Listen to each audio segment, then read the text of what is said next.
Fala galera, beleza? Estamos aqui ao vivo, começando mais uma live no projeto de levar informação de qualidade para os povoados de Tutóia.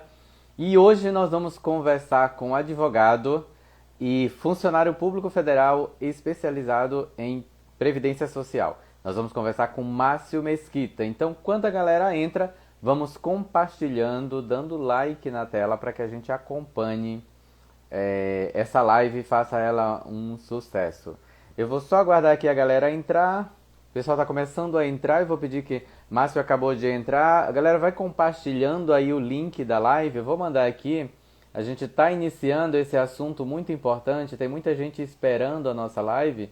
Então eu vou mandar aqui o link e peço que vocês compartilhem assim que forem entrando, para que a gente possa alcançar o maior número de pessoas e a turma que está aguardando aqui para tirar as dúvidas, né? Então, essa live de hoje vai ser sobre aposentadorias. Nós vamos conversar um pouco sobre aposentadorias diversas, mas o nosso foco vai ser aposentadoria rural. Então, mandei o convite aqui, a galera está entrando. Vou esperar para compartilharem no grupo. Tá, eu vou te convidar já já, Márcio. Eu só vou pedir, Márcio, que tu compartilhe, por gentileza, o link da live para Tânia ou para o pessoal lá que está nos apoiando, para poder eles compartilharem nos grupos do WhatsApp. Tem muita gente que está me pedindo aqui o link para poder participar. Então, por gentileza, compartilha nos grupos para que a galera possa compartilhar. Porque se eu for compartilhar aqui, eu saio da tela. E aí, eu saindo da tela, fica mais difícil de eu voltar. A live pode cair. Então, vamos esperar a galera entrar. Tem muita gente que precisa do link. O Leandro acabou de entrar. Seja bem-vindo, Leandro. Leandro é um parceiro nosso. Tá top aqui, ajudando a gente, compartilhando as informações sobre aposentadorias. Só compartilha para mim aqui no link. Mas se você puder compartilhar para mim, eu compartilho aqui do meu notebook para a turma que está no WhatsApp esperando o link. Como é uma live voltada para um público que tem uma certa dificuldade de acessar a informação ao vivo, em tempo real, a gente precisa mandar o link para essa turma para eles poderem acessar.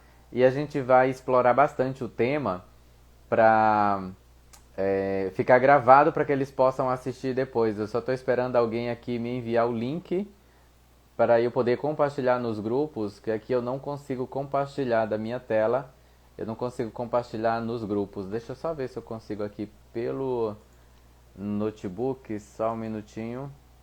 Já vamos iniciar a nossa conversa com o Márcio Mesquita. Ele já está ao vivo com a gente, já está online. Deixa eu só conseguir aqui pelo computador. Estou compartilhando aqui a live para a galera entrar. Vou colocar aqui no grupo. Márcio, eu estou até colocando para ti, para você enviar no direct. É só enviar o link aqui que eu estou compartilhando com vocês para as pessoas entrarem, tá? Só estou aqui finalizando. A Mop acabou de entrar, tá certo, ok. Vamos lá. Pronto, estou compartilhando com todo mundo.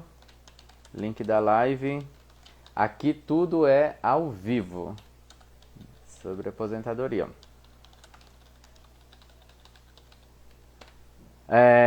Beleza, vamos que vamos, a galera tá entrando. Eu vou convidar o Márcio agora. Nós já estamos com 5 ao vivo aqui. Galera, tem uns segredinhos aí legais, tá? É só a gente tocar na tela. Tem umas coraçãozinho que você toca e manda o coração para o sistema entender que essa live ela é interessante para mais pessoas. E o sistema vai divulgando automaticamente para todo mundo. E a galera que for entrando também vai compartilhando na setinha do compartilhamento, que aí fica jóia para todo mundo. Eu vou mandar o convite para o nosso convidado de hoje, que é o Márcio Mesquita. O Leandro Almeida está conosco, ele é um dos apoiadores nosso aqui da convite e entrar na live conosco. E o Jorge Luiz acabou de entrar, Rogilson acabou de entrar, sejam muito bem-vindos. Compartilha dando toque no coração para que a live fique interessante para mais gente. O Odaí acabou de entrar, muito obrigado. O Odaí vai aumentando aí, compartilhando com a turma, compartilhando nos links aí, o Odaí é sempre um apoiador das nossas lives, ele compartilha bastante. Só esperando o Márcio, acabou de entrar, está ao vivo conosco. Muito boa noite, Márcio Mesquita. Seja muito bem-vindo a esta live. Eu gostaria que você desse uma boa noite para a turma que está dando coração na nossa live. Seja bem-vindo. Boa noite, Manuel. Boa noite a todos. Me ouvem bem? Sim, estamos te ouvindo bem. Bom. Então vamos lá. Vou fazer uma apresentação do Márcio Mesquita. O Márcio Mesquita, ele é advogado. Ele mora atualmente em São Paulo, mas ele é maranhense. Então, antes da gente entrar no tema da live de hoje, que é aposentadoria, nós vamos conversar um pouco sobre aposentadorias, de um modo geral. Só vou deixar aqui a tela aberta, isso. Nós vamos conversar um pouco sobre aposentadorias de um modo geral, mas o nosso foco hoje vai ser aposentadoria rural. A gente vai dar uma pincelada em outros temas. O Márcio, ele é maranhense, filho de Santa Inês do Maranhão. É um grande amigo, um dos meus melhores amigos. Tive a oportunidade de conhecê-lo há mais de 15 anos. Ele se formou em Direito, estudou para concurso federal do INSS e hoje ele é funcionário público federal e advogado também. Então, Márcio, conta pra gente um resumo do seu perfil profissional para que as pessoas entendam que você tem propriedade para falar sobre aposentadoria. Boa noite novamente. Você já falou um pouco, mas é isso. Sou advogado de formação, mas não advogo. Sou servidor público e trabalho no INSS há 10 anos e alguns meses. Sou natural do Maranhão, comecei numa agência do INSS do Maranhão e vim para São Paulo em 2013. E o foco aqui em São Paulo é a aposentadoria urbana. Lógico que a gente tem uma experiência de aposentadoria por idade, principalmente rural, quando estive no Maranhão. Aqui em São Paulo tem, mas a cultura do rural aqui em São Paulo é muito incipiente, ainda é muito inicial. Não temos rural como tem no norte, nordeste, especificamente no Maranhão e especialmente na área de Tutóia, por exemplo. Mas é um universo complexo. O cidadão, principalmente aquele que se utiliza do INSS, sabe como é complicado você comprovar a atividade rural. Eu acho que o objetivo da live hoje é essa, né, Manuel? Exatamente. O principal objetivo da nossa live hoje é conversarmos sobre aposentadoria rural, mas a gente vai dar uma pincelada sobre outros tipos de aposentadoria. Para começarmos entrando no clima de aposentadoria, hoje o nosso tema vai ser tudo sobre isso. Eu gostaria que o Márcio fizesse uma apresentação dos tipos de aposentadorias que tem hoje no Brasil.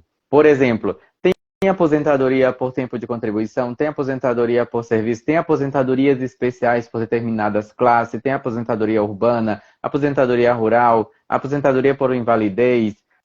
Márcio, dá uma pincelada para a gente entender que quando a gente trata o assunto aposentadoria, nós não estamos falando só da aposentadoria por idade, aposentadoria rural. Tem um universo bem maior, porque as pessoas que vão entrando aqui conversando com a gente, pode ser que tenha alguma dessas situações no seu dia a dia e ela acaba se contemplando com essa informação. Sim, sim. Bem, resumidamente, as aposentadorias hoje no Brasil, elas se resumem em aposentadoria por tempo de contribuição, por idade.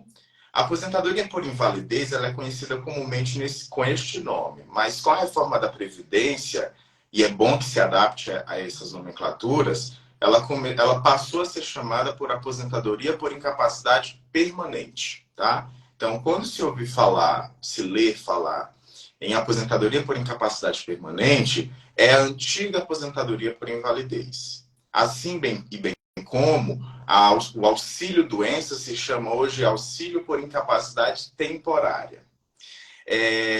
Existe também a aposentadoria especial, que são para aquelas pessoas que trabalham em atividades insalubres, como cobrador de ônibus, dependendo da época, como motorista também de ônibus, a depender da época, como pessoas que trabalham em minas, como aquelas pessoas que trabalham na antiga Vale do Rio Doce, que hoje se chama Vale, né, que tem atividade insalubre. Então, resumidamente, essas são as aposentadorias. Especificamente aqui, acho que esse hoje é o foco, existem as aposentadorias por idade rural, né, que é um universo, não é algo muito simples de se comprovar no INSS. Então, especificamente, em se tratando de aposentadoria, essas são as aposentadorias que hoje existem no Brasil. Existe também, mas não é interessante focar nisso agora, as aposentadorias programadas, que isso é para quem começou a contribuir para o INSS a partir de novembro de 2019. Mas isso são cenas para um próximo capítulo. O legal é que eu tô vendo que essa live vai render muito mais assuntos, porque dentro do leque de aposentadorias que você comentou, eu tenho, inclusive, o Jorge Luiz, que está assistindo a live, ele está bem interessado no assunto aposentadoria por contribuição com o adendo de insalubridade, aquele que tem um risco, né? Um abraço para a Janete, a Márcia, a gente conhece a Janete lá do Maranhão, a Janete acabou de ficar online aí com a gente. Janete, um forte abraço. Nós estamos falando de aposentadorias. E então o Jorge tem esse interesse de a gente falar, estou até estudando o caso dele, para ver essa questão além do tempo de contribuição, da idade, contribui também essa parte da insalubridade, que daria o nome, né? Que daria a atividade de risco, né? Sim. Beleza, então vamos lá, continuando agora, vamos focar um pouco na aposentadoria rural. Márcio, eu gostaria que você contextualizasse o que é aposentadoria rural. O que contextualiza a aposentadoria rural? Como que... Não sei se tem um pouco do histórico para entender como que foi, de onde veio essa nomenclatura de aposentadoria rural para contemplar essa turma que trabalha na lavoura. Tá. A aposentadoria por idade rural, Manuel, ela não é nova, ela não é recente. É apenas o nome que pode parecer recente, tá?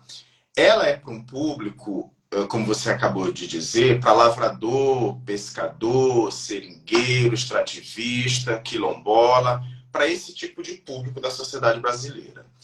Ela é concedida com a redução de idade, 55 anos para a mulher e 60 anos de idade para o homem, tá? E ela exige 15 anos de tempo de contribuição. Só que esses 15 anos de tempo de contribuição não é igual à aposentadoria por idade urbana, que você contribui como em carteira assinada ou pagando aquela GPS, o carnê do INSS. Não necessariamente dessa forma. Para o lavrador, pescador, seringueiro, extrativista, que o INSS, a lei chama de segurado especial, é solicitado que ele comprove 15 anos de efetivo exercício junto à pesca, junto à lavoura, né? Na roça, como comumente a gente conhece.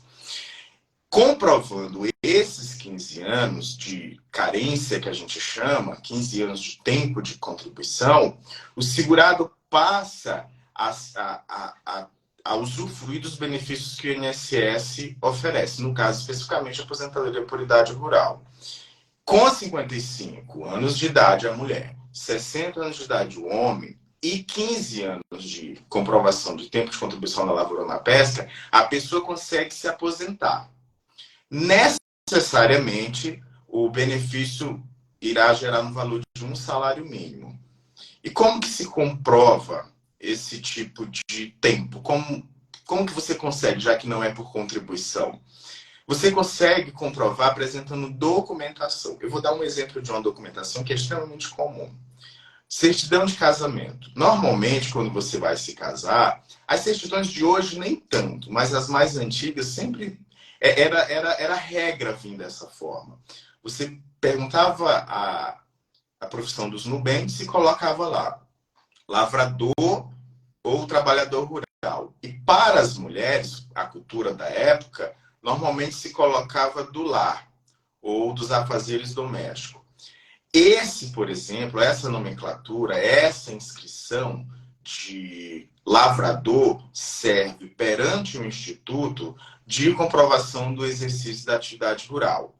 Quando você coloca também nas fichas de loja, que trabalha na lavoura, quando você coloca na ficha odontológica ou do postinho de saúde, que você vai no seu bairro, a inscrição de lavrador, essa documentação também serve para comprovar o exercício da atividade rural perante o INSS.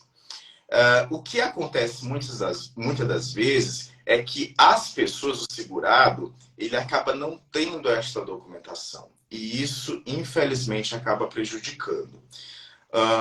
E isso, infelizmente, é o que leva mais para o indeferimento no INSS. Aí o segurado acaba indo se utilizar do Poder Judiciário Federal.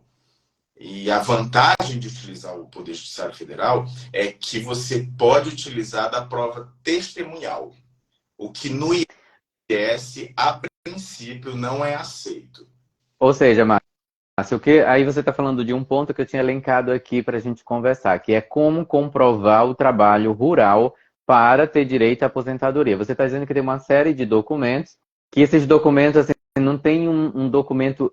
Olha, você faz isso, isso, isso, isso. Existem tipos de documento que aí você citou, como a certidão de casamento, às vezes carnê de loja, que tem lá o cadastro para comprovar a sua profissão, vários tipos de prontuários que você faz durante a tua vida que vai comprovando que você é da área, se encaixa dentro do trabalhador rural. Mas quando isso não é suficiente, que às vezes o INSS, quem faz essa análise dessa documentação é um funcionário do INSS. Que antes essa análise era feita na unidade que o beneficiário dá entrada. Por exemplo, eu sou de Tutóia, daria entrada na unidade do INSS de Tutóia. E ele seria analisado ali. Hoje, o INSS descentralizou isso. Então, você dá entrada pela internet. Hoje, a maioria dessas entradas são pela internet.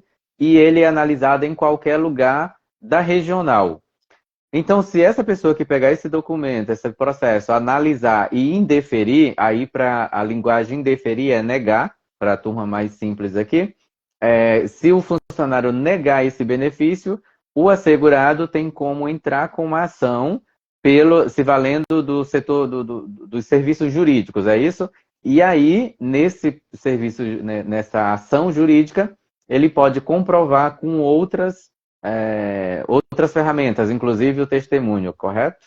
Sim, é isso mesmo. Bem, já que foi a pergunta, então vamos adiantar logo ela. A comprovação do exercício da atividade rural, como eu disse antes, ela não é muito simples. O segurado especial, via de regra, ele é muito humilde tanto no conhecimento como na composição documental, de ter documentos para comprovar essa atividade. E falando em documento, eu não sei se isso ainda é muito enraizado na sociedade brasileira, pagar o sindicato rural não necessariamente comprova o exercício da atividade rural. É muito comum as pessoas assimilarem o pagamento da contribuição sindical do sindicato rural ou da colônia de pescador como se estivesse pagando o INSS. Então, é muito comum você ouvir do segurado ele dizer, mas eu pago o sindicato há tantos anos, mas eu pago o sindicato há 15 anos. Ele te dá uma declaração e você vai junto ao INSS e, a depender da situação, o benefício é indeferido. Então, que crie-se esse alerta de que pagar sindicato rural ou colônia de pescador não é condição necessária e suficiente para que seja concedido um benefício do INSS, tá? Inclusive, a partir de janeiro de 2019, a legislação brasileira, ela não exige mais que para que você se aposente ou consiga qualquer outro benefício do INSS, você apresente a declaração do sindicato rural. Basta que você preencha uma autodeclaração, que está lá no site do INSS, e apresente as provas documentais para comprovar o labor rural, a atividade de trabalho rural. Apresentando essas duas coisas, a depender da análise, porque existe toda uma consulta por trás que o INSS faz, a depender da análise sendo favorável, o benefício é concedido. Mas, repito, a documentação em si, de fato, não é algo que fique fácil para o segurado controlar e ter. Então, Márcio, por isso que existe hoje no mercado várias assessorias que auxiliam as pessoas a dar entrada na sua aposentadoria por conta dessa dificuldade da junção desses documentos, né? Às vezes o segurado, como você já colocou, ele tem várias limitações de acesso à informação, de acesso ao serviço público de qualidade. Então, muitas das vezes ele é negado essas informações, o que dificulta ele ter acesso ao benefício. Aí entram as assessorias, que as assessorias são especializadas em fazer esse processo, o que nós chamamos de processo, seria reunir toda essa documentação, juntar dentro de uma ordem para dar entrada no pedido de aposentadoria, correto? Isso. Manuel, pela lei brasileira, o INSS é o órgão gestor do regime geral de previdência social, ao qual o segurado especial, lavrador, pescador, se filia ao INSS. Então, compete de primeira mão ao INSS dar assessoramento técnico e de planejamento previdenciário para o cidadão brasileiro. Em contrapartida, é óbvio que isso não é proibido, o segurado pode pedir assessoramento privado, seja através de advogados, seja através de escritórios particulares. Mas, a princípio, e eu estou falando aqui do ponto de vista legal, é princípio do INSS, é original do INSS, que ele administre o regime geral de previdência social, que é o regime do qual todo trabalhador brasileiro é vinculado. Mas, repito, se o segurado quisesse fazer assistido por advogado ou por outro tipo de procurador, isso não é óbice. Tá, então não tem impedimento, mas também não tem assim uma obrigatoriedade. Só que a sociedade brasileira ela acaba vinculando a aposentadoria do segurado a um escritório de advocacia, principalmente, né? Porque acha que se não for através de um escritório de advocacia, não vai conseguir um benefício que de fato é da pessoa, é um direito adquirido, né? Só falta ali você montar o processo e ter aquele benefício deferido para você. Nesse sentido, vem uma outra pergunta. Quem pode pedir aposentadoria rural? Quem já está qualificado, como nós já conversamos, mas, por exemplo, existe uma dúvida no pessoal do interior.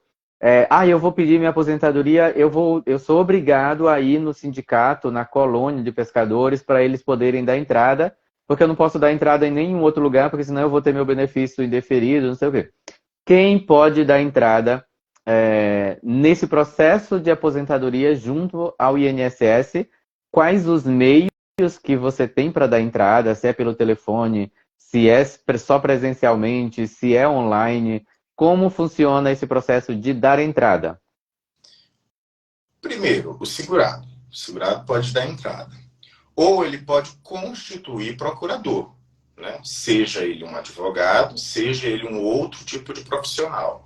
Então, e isso a legislação brasileira admite. Então, ou o próprio segurado, ou quem é ele constitui poderes para tanto. Os canais são a Central 135, o segurado pode ligar do celular ou do telefone fixo para a Central 135 e dar entrada em aposentadoria, ou em qualquer tipo de benefício ou serviço. Pode ser pelo aplicativo do Meu INSS, que é vinculado à conta gov.br, ele também consegue dar entrada por lá. Ou, se ele tiver muita dificuldade, por exemplo, ele não tem acesso à internet, ele não tem acesso ao telefone fixo, celular, ele pode ligar para o 135, para a Central 135, e pedir informação de como faz para protocolar. Se o atendente com certeza vai oferecer o serviço dele no sentido de protocolar a aposentadoria.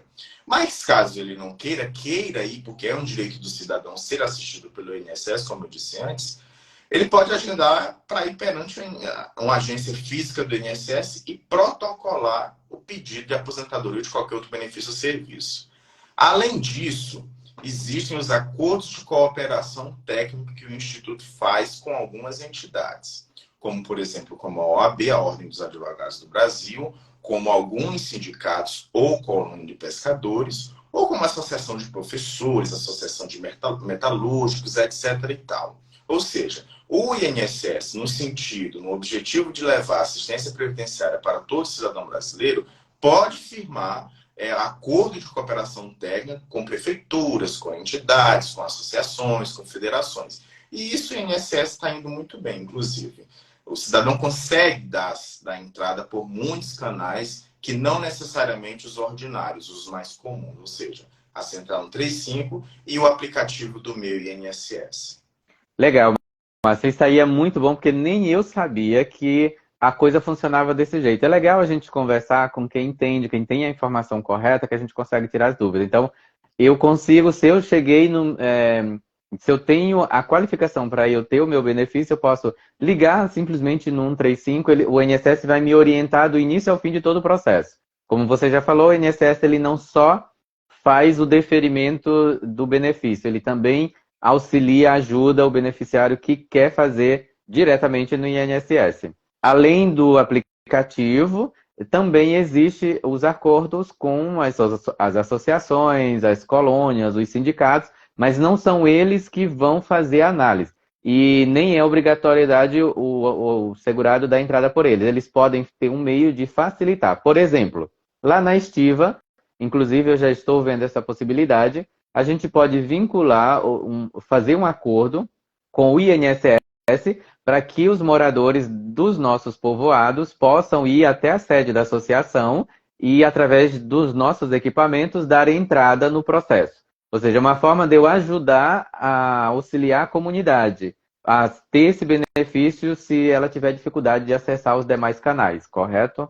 Mas eu não tenho, enquanto associação, não tenho participação nenhuma no sentido de deferir ou não.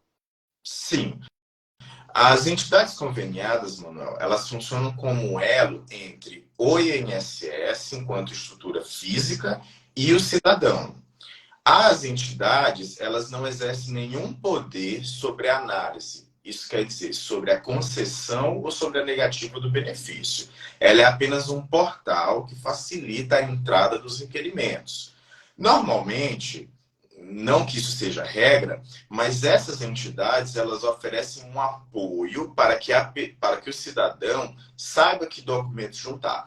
Não é novidade de que a legislação previdenciária, de que o conteúdo previdenciário para o brasileiro é complexo. Isso qualquer pessoa sabe, por isso que há intervenção, em muitos casos, de terceiros para protocolar o pedido do segurado, porque o INSS, tal qual a legislação tributária, é muito complexa.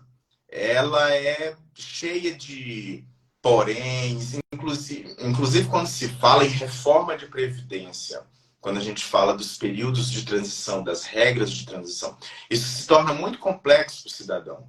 Então, este apoio, além do apoio material, no sentido de você, olha, me ajuda a protocolar um benefício que eu não sei como se faz, eles também dão um apoio técnico. Mas digo e repito, esse apoio técnico é apenas no intuito de instruir o cidadão de que documentação ele deve apresentar, que tipo de benefício ele deve pedir. Mas a análise, o cabimento da situação de fato, no que a lei faculta, aí essa análise é restrita aos servidores do Instituto. Legal.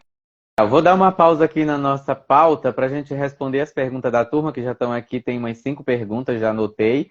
Antes de ir para as perguntas, eu vou dar uma boa noite para a Margarete, acabou de entrar.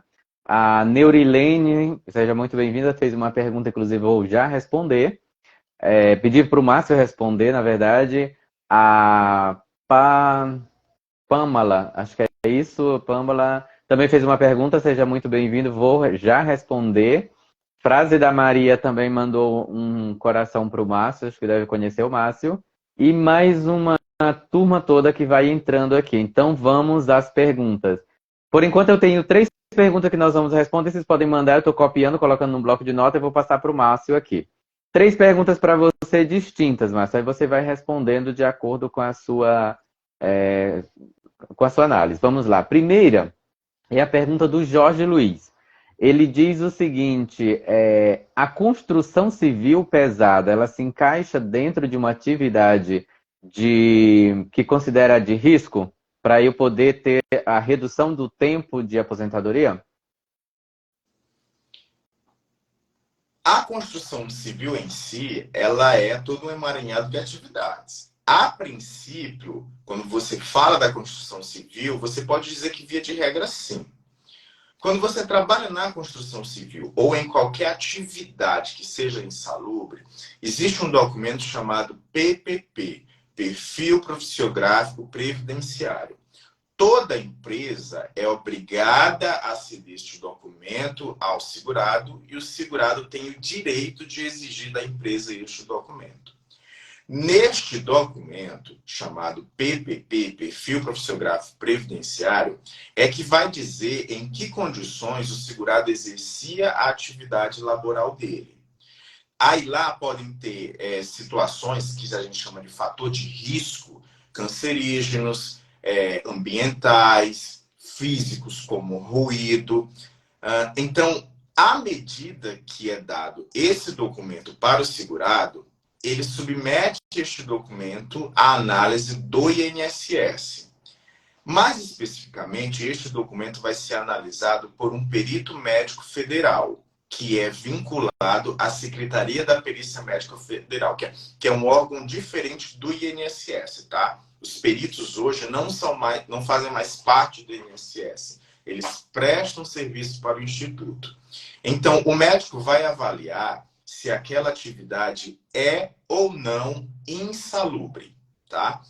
Ele vai dizer se aquela atividade pode ser enquadrada como atividade especial. Se for, o INSS considera como especial e isso faz com que haja uma conversão, tá? E isso, com certeza, faz com que o segurado se aposente um pouco mais cedo. Legal.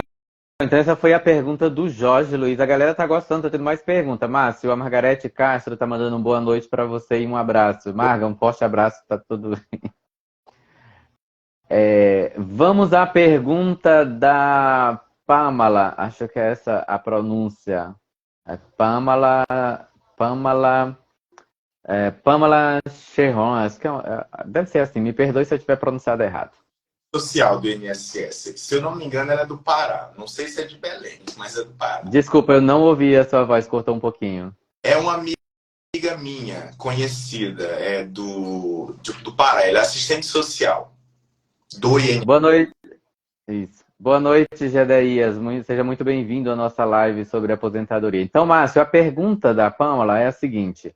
Pode falar um pouco sobre a comprovação da atividade dos entes em regime de economia familiar?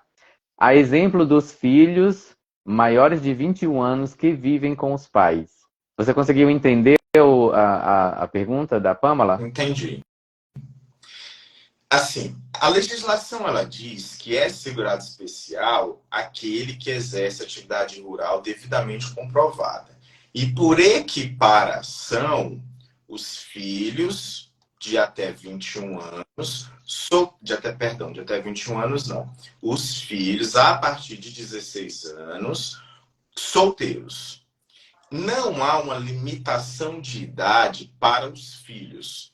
Você pode ser considerado integrante do grupo familiar do seu pai ou da sua mãe, para fins de comprovação da atividade rural, mesmo com 50 anos de idade, desde que você seja solteiro. Então, o que significa dizer isso? Por exemplo, se eu tenho a certidão de casamento do meu pai, ou tenho a certidão de nascimento do meu irmão, em que a profissão do meu pai é lavrador, eu faço parte do grupo familiar do meu pai. Então, eu posso utilizar essa documentação para comprovar o exercício da minha atividade rural enquanto filho ou filha. Eu posso utilizar essa documentação. Isso independe de idade, a não ser a partir dos 16 anos, para ser considerado segurado especial. Para a mulher, para a esposa, ou para o esposo, né, para o homem, ele também pode se valer dessa mesma situação. Por exemplo, se eu tenho uma escritura pública de terra, em que nessa escritura pública de terra esteja que eu sou lavrador, que eu seja pescadora, a mulher, e o marido casado com a dona, com a titular deste documento, ele pode utilizar esta escritura pública em nome da esposa para comprovar o exercício da atividade rural dele. Ele pode não ter nenhum documento em nome dele. Mas se ele for casado com esta mulher, que tem este documento, que comprova a atividade rural, ele, a partir do casamento ou a partir da união estável, ele pode se utilizar dessa mesma documentação para comprovar a atividade rural dele. Ficou claro? Certo, muito obrigada. Essa foi a pergunta da Pâmela. Agora vamos à pergunta da Neurilene Pereira, que é de Tutóia. Ela falou assim: boa noite, gostaria de saber se foi alterado a idade de aposentadoria. Fala um pouco pra gente sobre a idade de o que era antes e o que é agora, de homem e mulher, só para a galera ficar sintonizada. Bem, o critério de idade, ele é solicitado claramente da aposentadoria por idade rural ou da aposentadoria por idade urbana. A aposentadoria por idade rural, ela não mudou. Ela continua sendo a mesma. 55 anos para a mulher e 60 anos de idade para o homem. Da aposentadoria por idade urbana, mudou. Antes era 60 anos de idade para a mulher e 65 anos de idade para o homem. Para a mulher, mudou. E há um ciclo, tá? Há uma regra de transição desde 2019 que vem aumentando a idade para a mulher. Paulatinamente, a cada 6 meses, vem sendo exigido 60 anos e 6 meses, 61 anos, 61 anos e 6 meses, 62 anos e 63 meses, 63 anos, por exemplo. Então, para a mulher da atividade urbana, para solicitar aposentadoria por idade urbana, mudou, tá? Até que chegue até 62 anos, tá? Então, hoje, a partir de 2019, seguindo as regras de transição, a mulher se aposenta com 62 anos e o homem com 65. Repito, isso para aposentadoria por idade urbana. A aposentadoria por idade rural não mudou. Continua 55 anos de idade para a mulher e 60 anos de idade para o homem. Beleza, Márcio, eu vou aproveitar essa pergunta. Tem mais uma outra pergunta aqui da Eliane Moura. Mas antes de eu perguntar da Eliane, eu vou fazer um adendo nessa sua resposta na pergunta da Neurilene. Galera, vamos perguntando aí, porque o negócio hoje tá bom. Eu tô gostando que essa live, a galera tá mais perguntando. Então, fala pra gente qual é a diferença de aposentadoria rural e aposentadoria urbana. Porque a galera diz, só o fato de eu morar no interior, na zona rural, eu vou me aposentar pelo regime aposentadoria rural.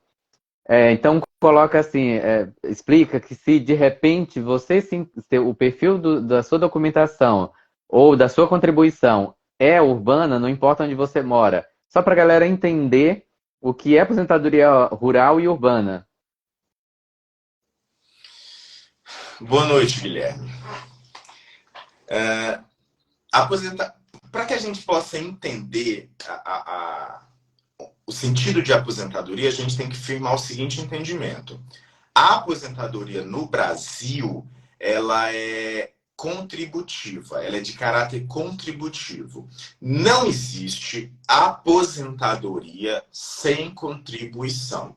O que existe, que algumas pessoas recebem, é o BPC, benefício de prestação continuada, que pode ser ao idoso a partir de 65 anos e ao deficiente, a pessoa portadora de deficiência, que é de qualquer idade. Então, não existe aposentadoria sem contribuição. Pronto. A aposentadoria por idade urbana, ela é concedida para aquele trabalhador de carteira assinada ou para aquele trabalhador que paga o carnezinho. Ou para o segurado facultativo, que é aquela, por exemplo, aquela dona de casa que cuida do lar e paga um carnê, porque ela quer se aposentar. É um direito dela se aposentar mediante contribuição, tá? É quando você contribui. Você ou paga carnê, que pode ser o segurado facultativo, ou o segurado contribuinte individual, ou aquele que trabalha de carteira assinada, tá? Pronto. A aposentadoria por idade rural, ela não necessariamente ela tem contribuição. Por que que não necessariamente? Porque a lei facultou ao segurado especial, ao lavrador, ao pescador, a possibilidade de se comprovar 15 anos de tempo de contribuição, que a gente chama de carência. 15 anos. Basta comprovar.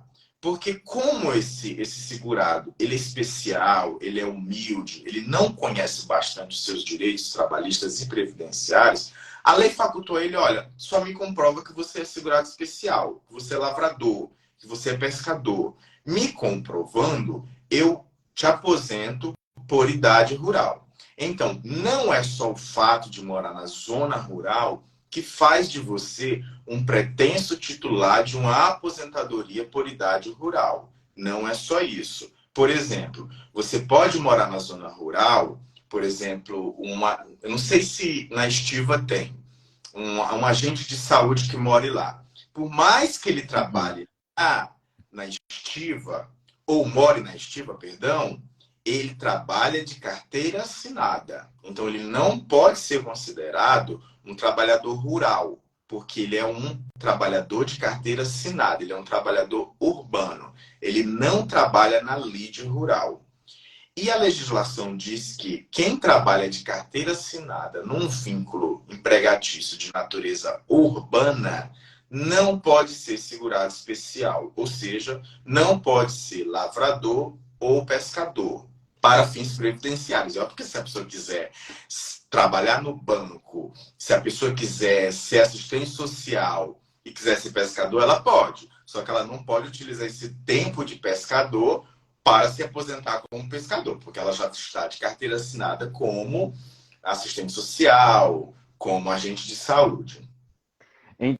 Então, Márcio, eu vou passar agora, acho que a próxima pergunta tem a ver com essa tua resposta. Eu vou juntar a pergunta da pessoa com o que eu vou comentar.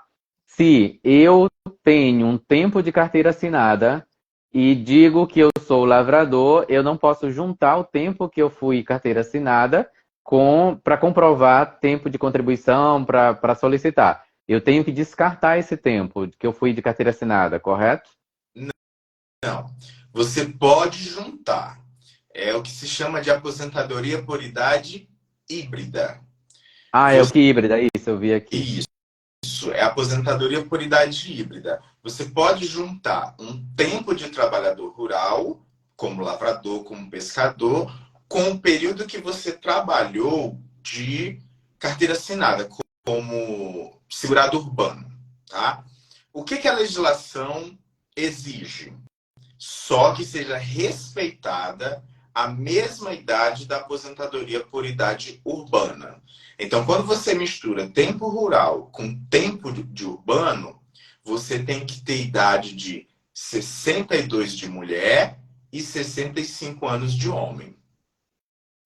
Entendi.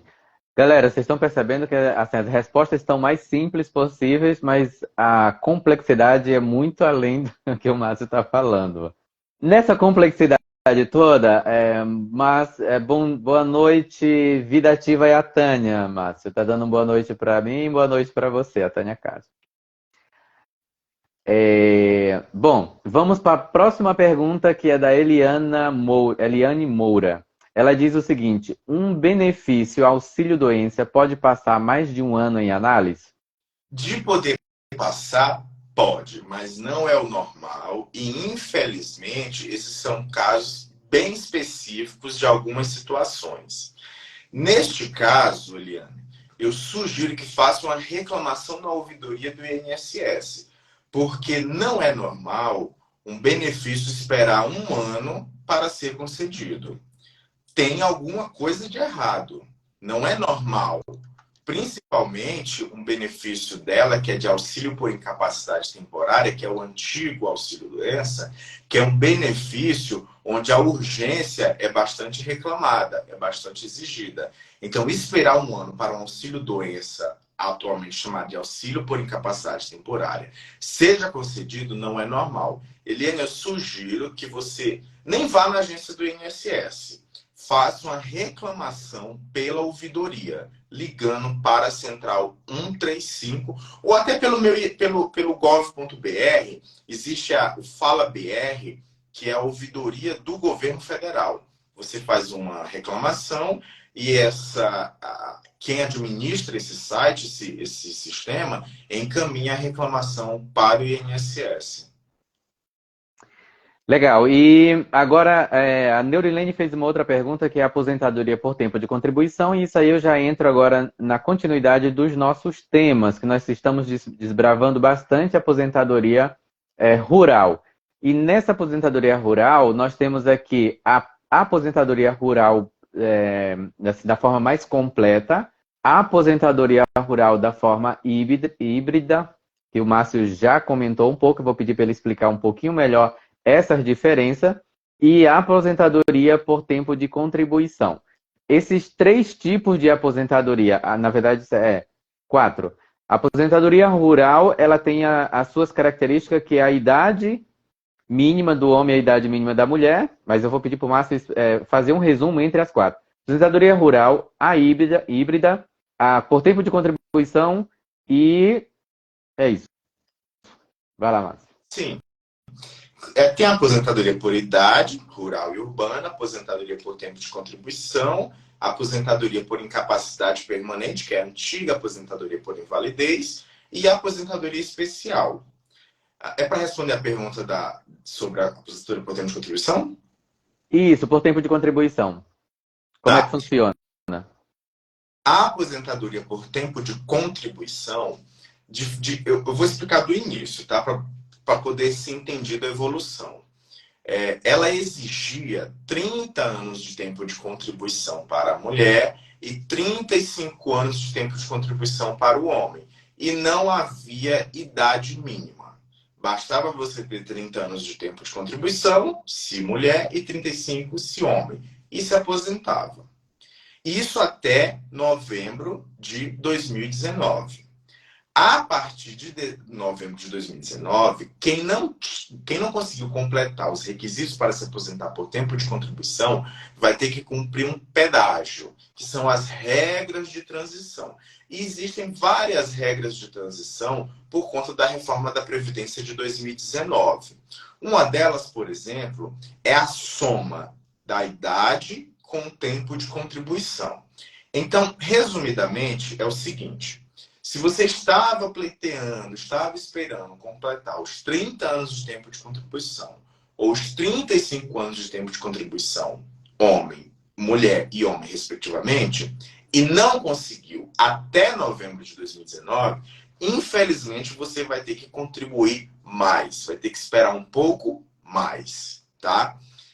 Para você saber disso, você pode fazer uma simulação pelo Meu INSS. Lá ele diz quanto tempo você tem e quanto tempo você tem de cumprir para poder se aposentar em uma das regras de transição, tá?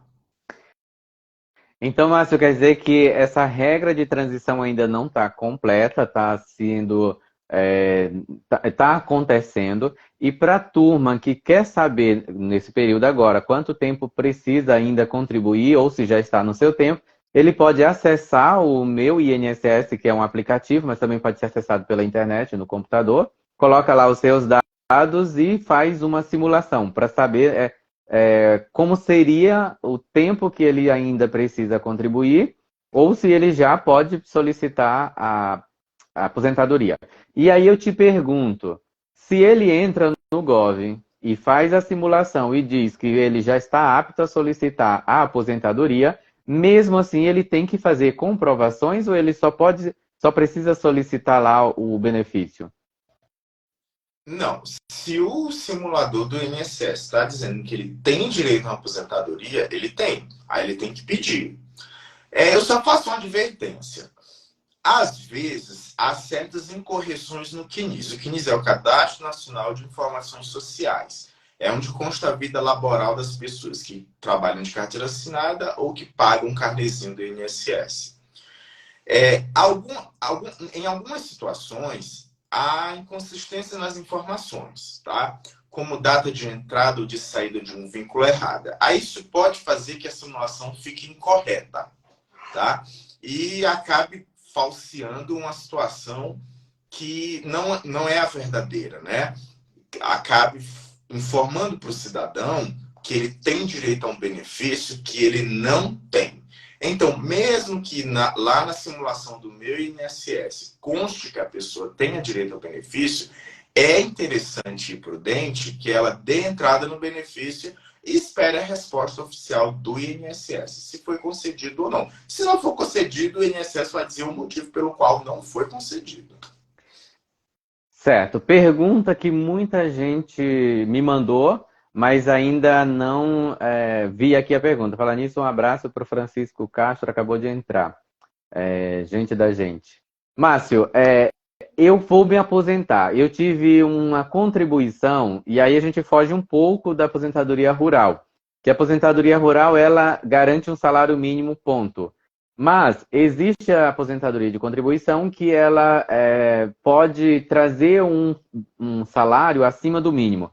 Quais são as regras que são analisadas para uma aposentadoria ser concedida acima do salário mínimo? Se na zona rural, na aposentadoria rural, existe essa possibilidade ou não, e na de contribuição por tempo de serviço, quais são as regras ali só para a pessoa entender, por exemplo, se eu tenho um salário médio nos últimos tantos anos, se eu for me aposentar, qual a média que eu tenho desse salário? Mano, quando o segurado contribui para o INSS, ele tem direito a que o cálculo da renda mensal inicial dele, do salário de contribuição dele, seja alto. Por exemplo, se eu contribuo pelo INSS só no teto, a depender dos índices de correção, pode ser que o benefício seja concedido próximo ao teto, tá? Qual o período que o INSS utiliza para conceder uma aposentadoria? É das contribuições de julho de 94 até um mês antes que você entra com o pedido de aposentadoria. Então, pegando todo esse lastro temporal de contribuição, o INSS faz uma média. Eu vou ser bem simples, tá? Porque se eu for explicar cálculo de aposentadoria aqui, vai ficar difícil de entender. Então, o INSS pega todas as contribuições de julho de 94 até um mês antes do pedido de aposentadoria, faz uma média e aplica uma alíquota em cima dessa média, que a gente chama de coeficiente. Via de regra, é isso. Então, quanto mais você contribui, tanto em tempo e de valor, maior a expectativa que o valor do benefício seja alto. Quanto ao segurado da aposentadoria por idade rural, pode ou não pode ser maior que o mínimo. O fato é, nunca será menor do que o mínimo. Quando o segurado comprova para a aposentadoria por idade rural apenas por documentação, aí o benefício vai ser fatalmente no valor do salário mínimo, sabe? Mostrando documentação, certidão de casamento, comprovante de pagamento de sindicato rural, ficha de loja onde consta o nome de segurado especial, como lavrador, como pescador, fatalmente será no salário mínimo. Por quê? Porque não houve efetiva contribuição. Mas o lavrador, ele pode pagar o carnezinho como lavrador. Ele pode. Inclusive, ele pode pagar no teto. Ele pode pagar em cima de um salário, de 2 salários, de um salário mínimo e meio, de 3 salários, de 3 salários mínimos e meio, de 2.000. Ele pode pagar no valor que ele quiser. Então, os 15 anos, aí sim, nesse caso, os 15 anos você como tempo de contribuição mesmo. Mas isso é muito raro acontecer, porque normalmente, não querendo generalizar, obviamente, o segurado especial, ele não conhece este direito. Ele só sabe que ele tem direito de apresentar a documentação e pronto, se aposentou com salário mínimo. Mas se ele quiser e tiver como comprovar que ele é lavrador ou pescador, ele pode fazer contribuições do mínimo até o teto do INSS. Aí vai entrar num cálculo como qualquer outro benefício, os benefícios urbanos. E vai ser aplicada a média. Resumindo, Se o segurado especial, o trabalhador rural, contribuir efetivamente, pode ser que o salário seja maior do que um salário mínimo. Beleza, Márcio. Então, tu me deu uma informação importantíssima que eu acredito que as coordenações de associação, de cooperativa da zona rural, devem informar aos seus associados, à sua turma da zona rural, que quem quiser contribuir tem que levar em consideração que eu vou contribuir 15 anos como um salário, com uma contribuição em cima de 2 salários, e se eu comprovar que eu contribuí durante 15 anos, 2 salários, a minha aposentadoria vai ser maior do que um salário mínimo, certo? Possivelmente, sim. É que assim, você não pode achar que pagando 2, 3, 4 anos no teto ou acima do salário mínimo, o salário vai ser maior. Veja que eu disse que é uma média. Por mais que seja simples, mas é uma média. De julho de 94 até um mês antes de você se aposentar. Então, para você ter a probabilidade de que esse valor dessa aposentadoria seja acima do salário mínimo, os valores contribuídos desde julho de 94 até um mês antes da aposentadoria, além de serem altos, tem que ser em todos estes meses. Quanto menos contribui, menos o valor do benefício vai ser. Subsistente, claro, o valor do salário mínimo. Certo. Em cima do seu questionamento, tem mais 2 perguntas aqui, da Rosa 236 Mota, e também o Francisco Castro disse um tema muito importante. Pode mandar suas perguntas, Francisco. Eu sei que você tem umas aí que ele é da área militar, que é um regime de aposentadoria, acho que diferente, né, Márcio? É, é diferente, né? Bom, galera, aí eu tenho aqui mais uma colocação. Aposentadoria mais pensão. Na zona rural tem muito aquela história. Ah, o meu pai era aposentado, faleceu, minha mãe recebe a aposentadoria dele. Aí soma as 2 aposentadorias. Quais são os critérios e existe esse direito de comprovação de marido e mulher e o marido ou a esposa falecer e essa pensão vir para o esposo? E quanto tempo? E essas aposentadorias, elas findam quando a pessoa falece ou elas podem ser transferidas para filhos menores? Como funciona esse processo, Márcio? As aposentadorias, elas geram direito à pensão. Elas podem gerar direito à pensão, se houver dependente habilitado para receber o benefício. Por exemplo, ao homem e à mulher. Se a mulher falece e ela é titular de uma aposentadoria, ela recebe uma aposentadoria, quando ela falece, ela pode deixar a pensão para o esposo. Por que eu digo que pode deixar? Porque tem que comprovar ou a união estável ou o casamento. Comprovando isso, a pensão pode passar para o esposo que faleceu. E vice-versa. Não só quem recebe aposentadoria, mas também quem recebe, por exemplo, auxílio por incapacidade temporária, que é o antigo auxílio-doença. Certo, legal. E com relação a filhos, existe a possibilidade do aposentado deixar a pensão para o filho? Até os 21 anos de idade, sim. Ou, se ele for inválido, até a sua morte. Mas essa Ou invalidez seja, tem a- INSS. o pai é aposentado, faleceu. Aí tem um filho de 15 anos. Essa aposentadoria fica para o filho até ele completar 21 anos. Isso. Ou, se vamos supor que neste teu exemplo, o filho tenha 50 anos. Pode ser deixada a aposentadoria para ele? Pode. Desde que ele seja inválido e a invalidez tenha ocorrido antes do óbito. Ah, certo, entendi. Nesse caso, por exemplo, vamos levar em consideração que marido e mulher, o esposo. Aí, Márcio, tem um outro exemplo que eu não veio aqui nas perguntas, mas eu lembro. Se o casado, são um casal, e o esposo falece, mas ele ainda não foi aposentado, mas ele tem todo o tempo de contribuição. E a esposa fica com um filho pequeno. Existe algum tipo de benefício que o INSS assegura a essa família que ficou com problemas? Veja, eu vou responder a pergunta especificamente no que você perguntou.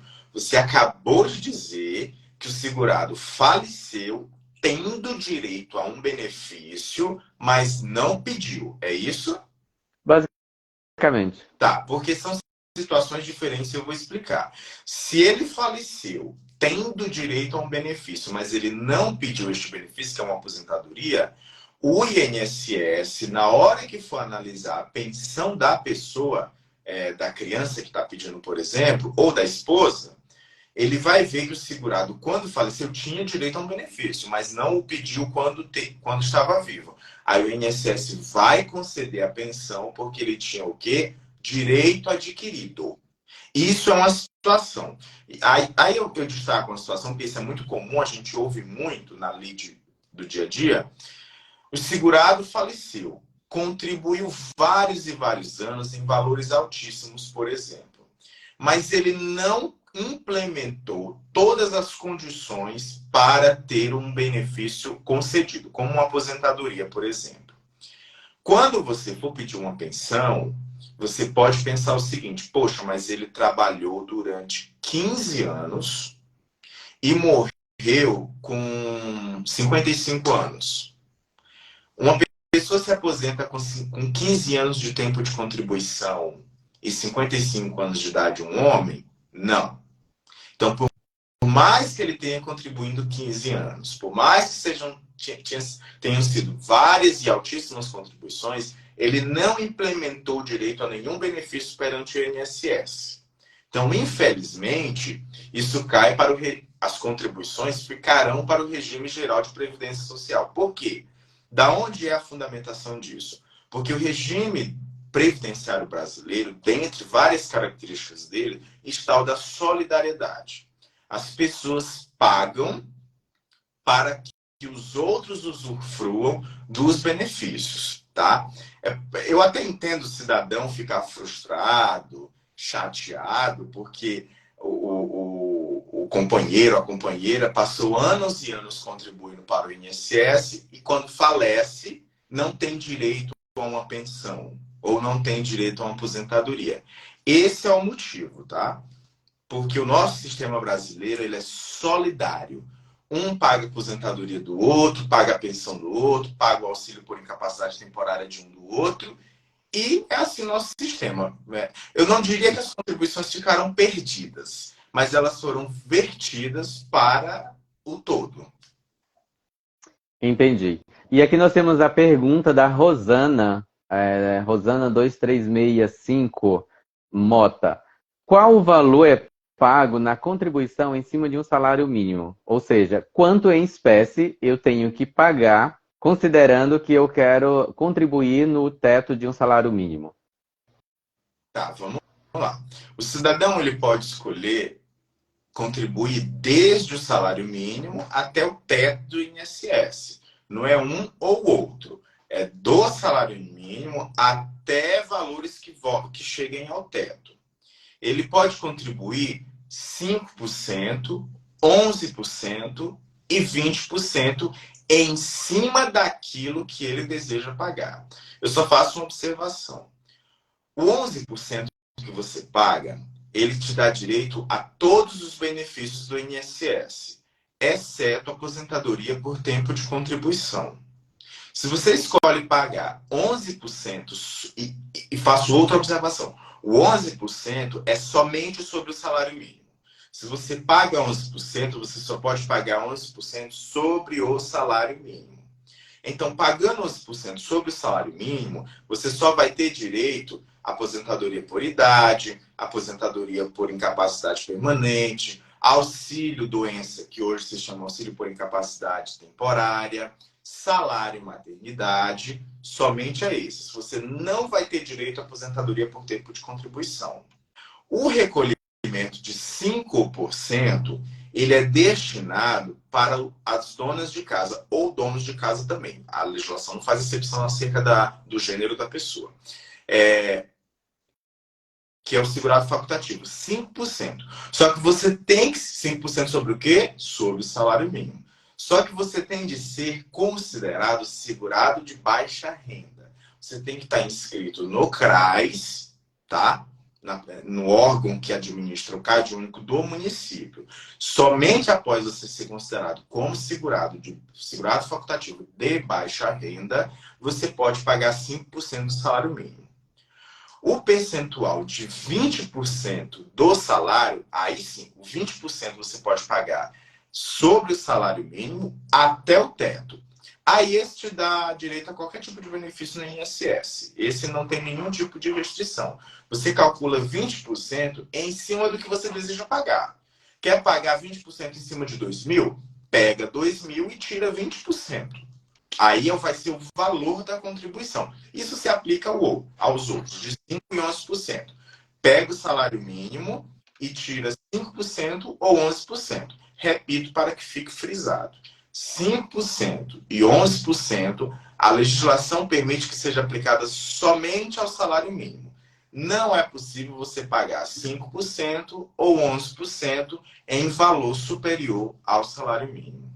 Ou seja, se eu quero contribuir em cima de 5 mil reais, eu não posso calcular 5% nem 11%. Eu sou obrigado a calcular 20%. E calculando 20% em cima de 5 mil, eu teria aí, em média, uma contribuição mensal de R$ 1.000. Exatamente. Então, é basicamente essa pergunta da Rosana. Agora tem mais uma pergunta aqui, que é a do Francisco Castro.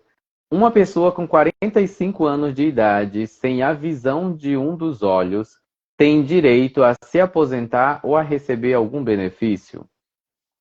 Esse tema ele é bastante recorrente, que é a tal da visão monocular.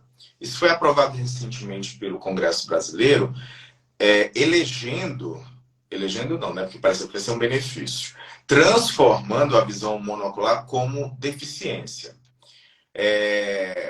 Quem avalia isso é o médico perito federal.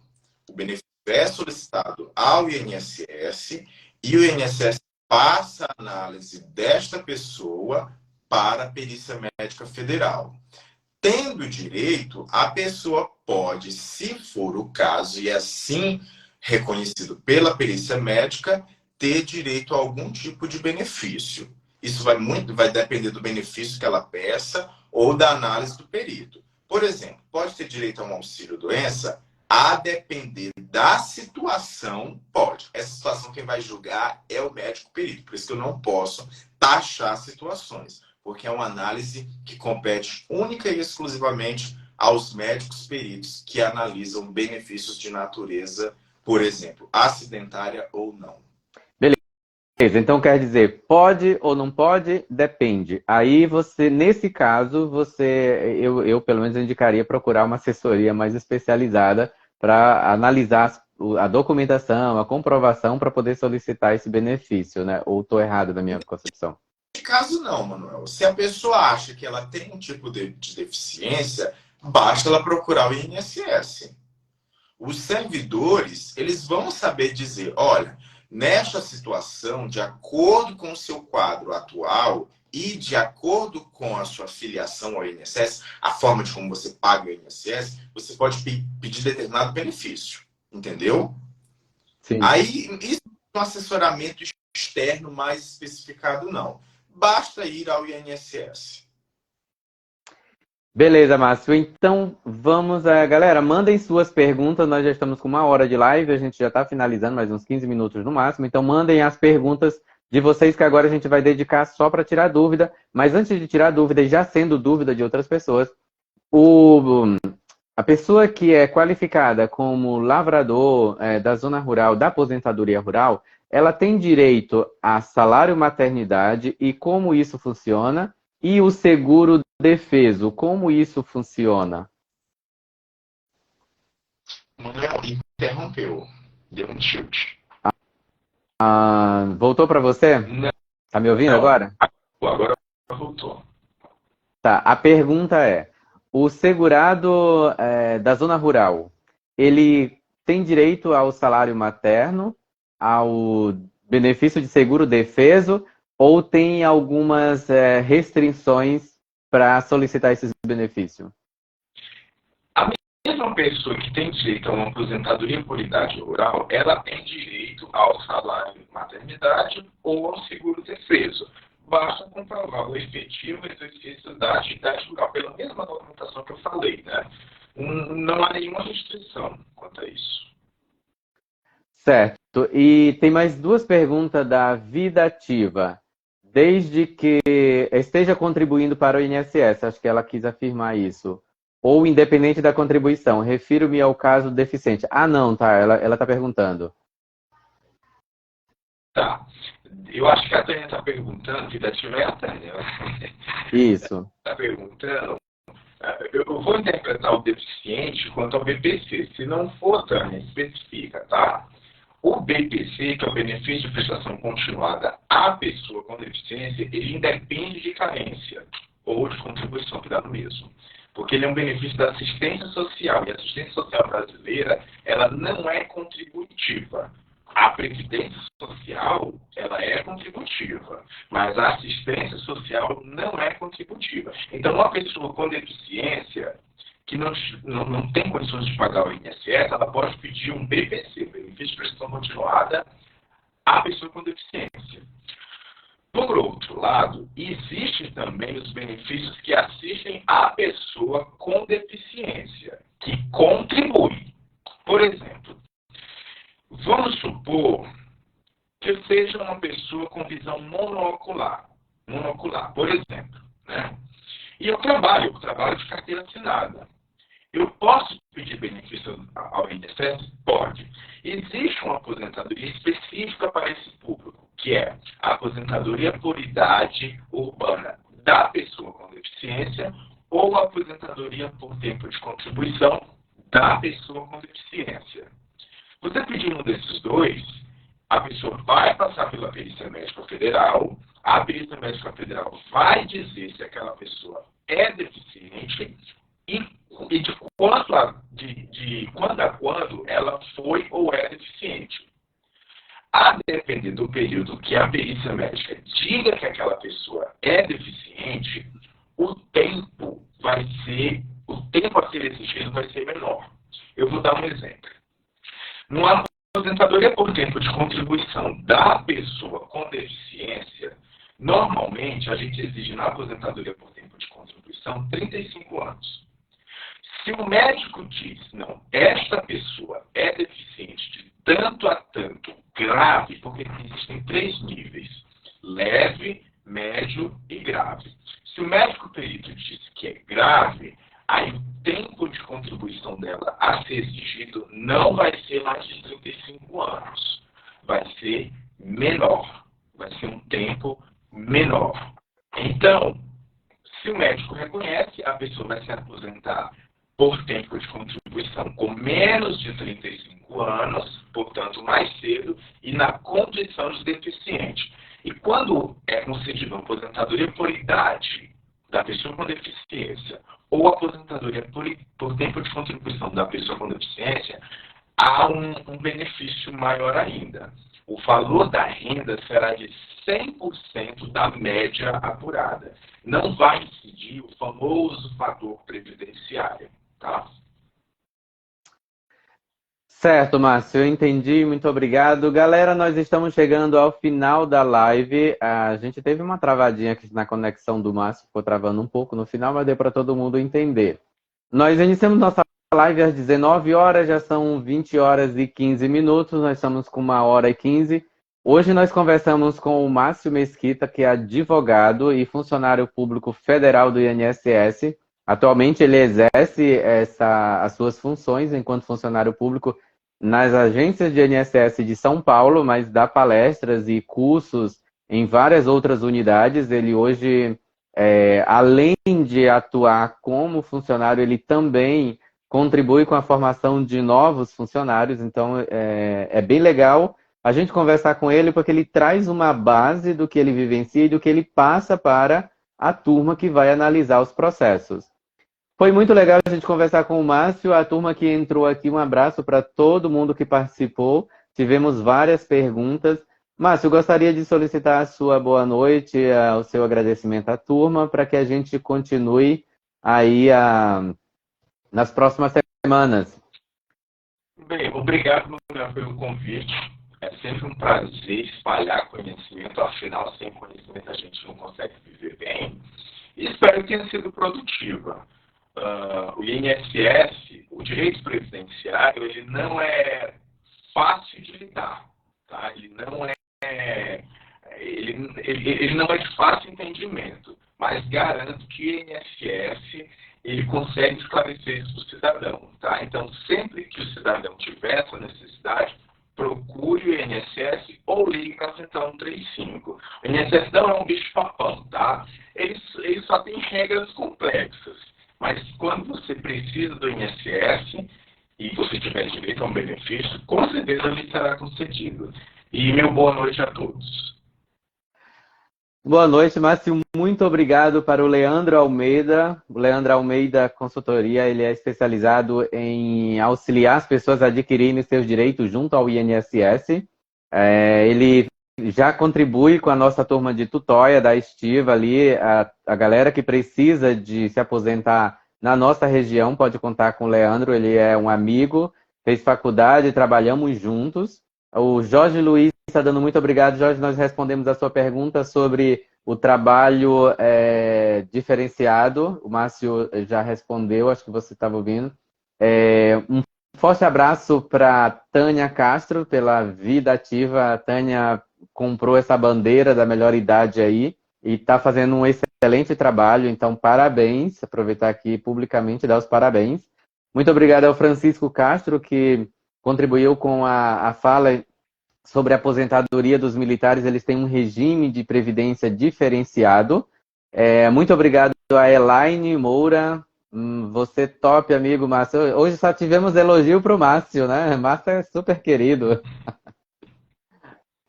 Márcio é gente boa. Conheço o Márcio desde os 16 anos, lá no Maranhão, e hoje é um exemplo de pessoa assim, sensacional. Bom, galera, nós estamos finalizando nossa live. Márcio, quer dar agradecimentos aí para a turma que está te elogiando? Eu agradeço. São meus amigos que me conhecem há um tempinho e pessoas que estão entrando no INSS agora, como a Tamires, um excelente servidor. Vai ser e é. Tá joia, galera. Uma ótima noite para vocês. Olha, sigam a gente, me segue para as próximas lives, segue o Márcio para pegar dicas do INSS. Eu não sei se ele posta no Instagram dele. Segue o Leandro. Eu vou pedir pro Leandro colocar o arroba dele aqui embaixo. O Leandro é top no quesito assessoria para você conseguir os seus benefícios junto ao INSS. Eu não estava pedindo para vocês puxarem elogios, eu estava elogiando o Márcio. Eu vou pedir aqui para o Leandro colocar o arroba dele, mas ele está aqui embaixo. É só ele dar um salve que a galera acompanha o Leandro, acompanha o AL Almeida Consultoria.